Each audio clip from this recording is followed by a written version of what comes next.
What's up, blockchain? This is Nick from Truth Blitz. Hope you guys are having a good day. I know it's a better day than yesterday. Things are maybe turning around. We have a green day today, so that is good. We're definitely up a bit in market cap. Right now we're at 452 billion overall. And yeah, prices are up a little bit. $9,312 for Bitcoin, which is significantly higher than the low that we were at in the last couple of days, which I'm not 100% positive what we got down to, but let's take a look here real quick. Looks like, yeah, so we're up about $1,000, a little over. The low was $8,256.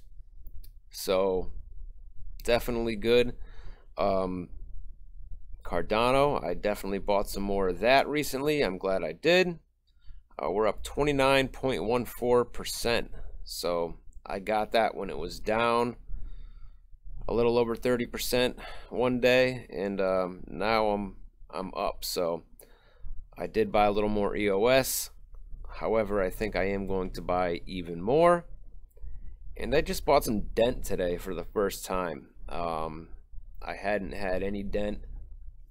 I wish I would have got it maybe yesterday or the day before, but nevertheless, I bought a small amount just for the heck of it. So I want to tell everyone, make sure you guys subscribe to and tune in to the Block Party Podcast official YouTube channel.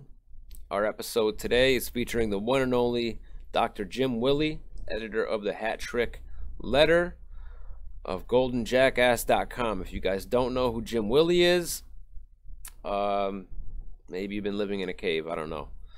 But anyway, I'm going to get into, it seems like we still got the FUD being spread by some, and we see, actually I touched on this article the other day, but I want to get into this quickly. And it's good. It's a positive thing. CNBC's Rand Nooner says Bitcoin will end 2018 at $50,000. So Rand Nooner, host of the CNBC's show Crypto Trader and the 28th most influential blockchain insider according to Richtopia, made a tweet Thursday, February 1st, claiming that Bitcoin will end 2018 at the price point of $50,000. The CNBC channel has been increasingly involved in cryptocurrency, reporting over the past few months. On January 8th, the cable network aired a step-by-step tutorial on how to buy Ripple using the Poloniex exchange as a platform for the purchase. Host Brian Kelly demonstrated the entire process live on the channel. Of course, of course they did Ripple. Anyway, I guess, granted they are, a crypto show on a mainstream media channel, but they're going to show you how to buy Ripple. Anyway, I guess we can't have our cake and eat it too, right? In December 2017, an issue of CNBC's Fast Money mentioned Bitcoin Cash both on air and on its social media accounts. The show made a tweet with two charts that showed a decline in Bitcoin's price and an increase in that of Bitcoin Cash, adding Bitcoin Cash is here, deal with it. So this is, I don't know when this was here. I think they said December. Okay, December. As Bitcoin reached a multi-month low on Friday, Nooner's latest prediction has similarly resulted in a mixed reaction, with one reply sarcastically highlighting the low probability of Bitcoin's price hitting the exact mark of 50,000 on December 31st, 2018.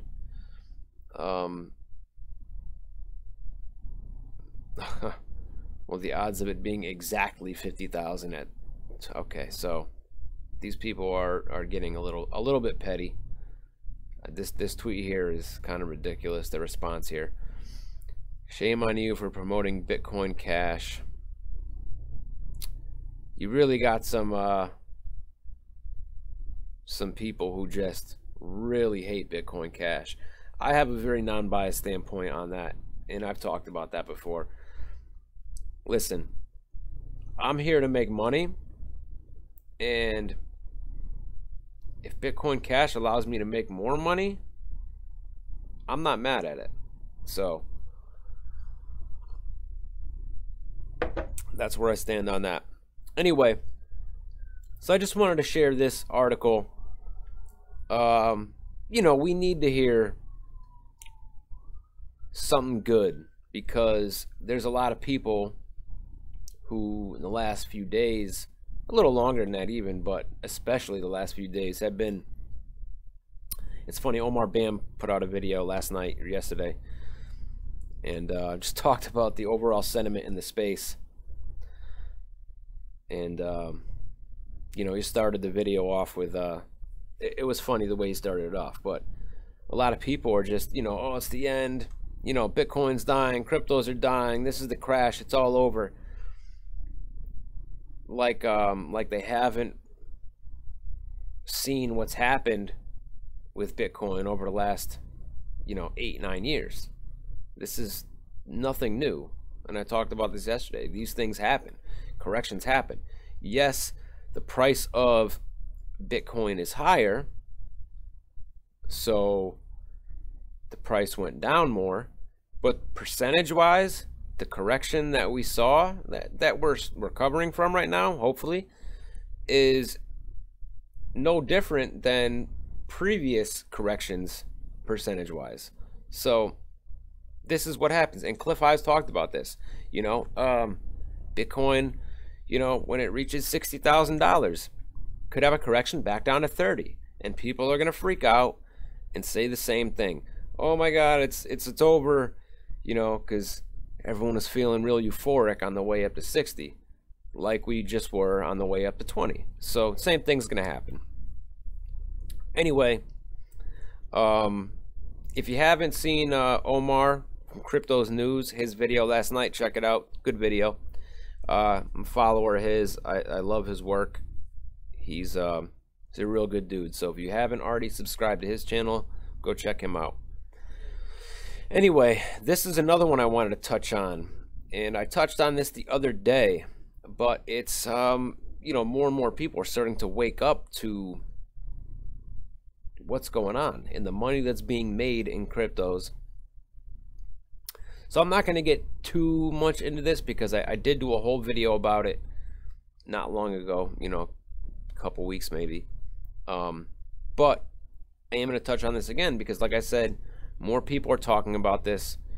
It's becoming more of a realization that this is an actual threat that those of us in the crypto space that are making money are facing and are going to face. So the article, Crypto Rich and Paranoid, Threats Prompt Radical Security in Bitcoin Land. Grumpy Nidus, as he's known on Reddit, figured he had taken every precaution he needed to protect his crypto assets. After all, he worked as a security consultant to banks, governments, and multinationals. He knew how to thwart hackers. Then he read about the armed robbery, and talking about the one in Britain, and the kidnapping, and the swatting. As he grew, in his words, quite paranoid, as he continued to perform his day job and realized the magnitude of the new threats the community was facing. It makes you think about what could happen one day, Grumpy told CoinDesk in an email. Shaken, he started taking measures he previously didn't think necessary. This should set off alarm bells for non-experts. As cryptocurrency values have climbed, many users have suddenly become very wealthy and consequently turned into prospective targets for offline criminals as much as online ones.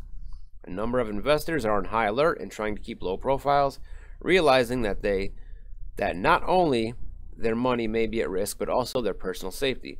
Like Grumpy, who for obvious reasons did not want to give us his real name or other identifying details, they're taking extra steps to protect their coins and themselves. But there is growing concern that not enough users are being so cautious in the light of the heightened hazards. People, time to change the dialogue. Cryptographer Ian Grigg recently tweeted, "Never ask someone how much crypto they have or what crypto they have. Lives are now in danger. I want you guys to look at this. I'm going to read it again. Lives are now in danger.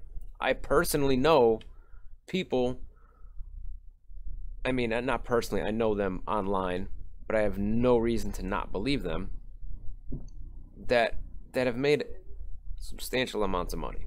All right. So we need to be very careful who we talk to. All right. Even online, you know, if somebody lives somewhere nowhere near where you live, all right, and you think somebody's your friend, just be careful who you tell about what you have, because they could be plotting behind your back and you wouldn't even know it. Anyway, illustrating the perils facing market participants in December, Pavel Lerner, CEO of cryptocurrency exchange Exmo Finance, was released from the custody of kidnappers after a 1 million Bitcoin ransom was paid. That is insane. This followed an incident last fall in which New York authorities reported an armed robbery of someone in possession of 1.8 million worth of Ether. That one I did hear something about, and I forgot all about it when I made my video. So, and while it was probably motivated by malice more than greed, a swatting attack on BitGo engineer Jameson Lopp by angry crypto fans highlighted how security concerns have spilled over from crypto space into meat space. A battalion of local law enforcement cordoned off Lopp's North Carolina neighborhood in response to a false report of hostage incident. It's against that backdrop that users like Grumpy are adjusting their threat models. I'll read a little bit more of this.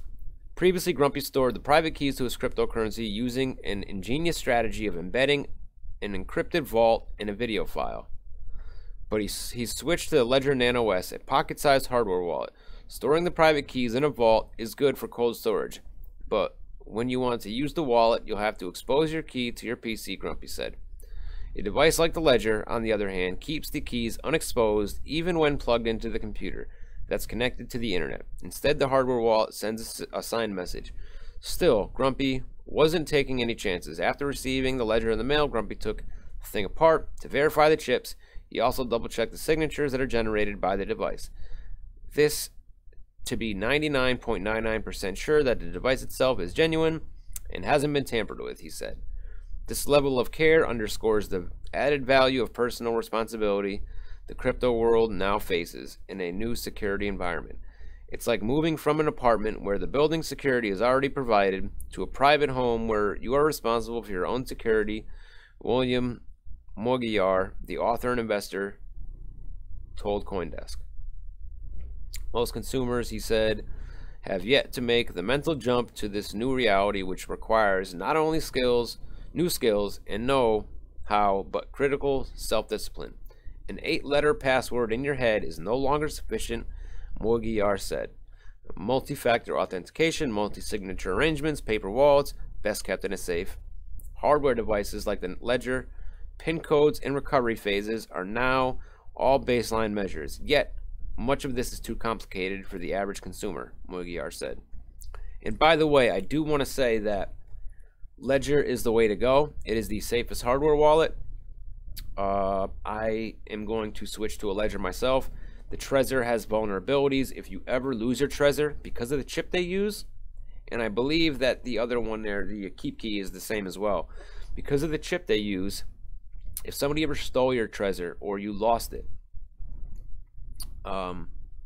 you can basically, or they can, get into it just by, I think, jumping a pin or soldering a small connection in there. They will be able to basically get into your Trezor without knowing your PIN number. So I would suggest do not buy Trezor. There's no workaround. There's no fix for that. It's my hope that we will see more user-friendly ways to manage security and privacy in this new crypto world, he said. Security usability is an industry change that, once improved, will help to increase adoption by orders of magnitude. Security and usability can and should be able to coexist. But beyond all these measures, users will have to learn the importance of discretion. Asked why someone would ever admit how much crypto they own, Greg tweeted in response that people in the Bitcoin world are still too proud to realize that answering is a bad idea.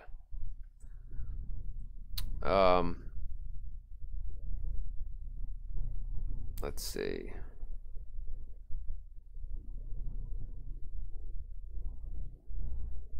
I'm not going to read the rest of the article. I am going to link it in the description so you guys can read it, because I don't want the video to go on too long. But basically, I talked about this, and I'm going to say it again. You guys need to be discreet. Everyone, be discreet about what you have, okay? Because attacks are happening, and they're going to get more prevalent. That's really all there is to it. It's not. We're in the public eye now. We meaning the crypto space, okay? And the average citizen is coming to realize how much cryptos are worth. And if they know, they being, you know, any average criminal asshole knows that you are in cryptos and have been in it for a while, or even better, knows how much you have, you know, how much Bitcoin, Ether, whatever. You have a target on your back. And it's exactly what I said the last time I talked about this, and I'm going to say it again. So everyone be careful. This is why John McAfee has a frigging private security team made up of ex-law enforcement and special forces guys, okay? So he's not being paranoid, all right? It's good to be paranoid to an extent. It really is. But he's not being overly paranoid, I should say. He is somebody. And granted, yeah, maybe there's other reasons why, but John McAfee's no fool. Plain and simple. So take it for what it's worth, but protect yourselves, protect your cryptos, protect your family and your well-being. Follow me on Twitter at TruthBlitzMedia. Like I said, subscribe to that Block Party Podcast channel and enjoy the latest episode we just put up. And I'll see you guys next time.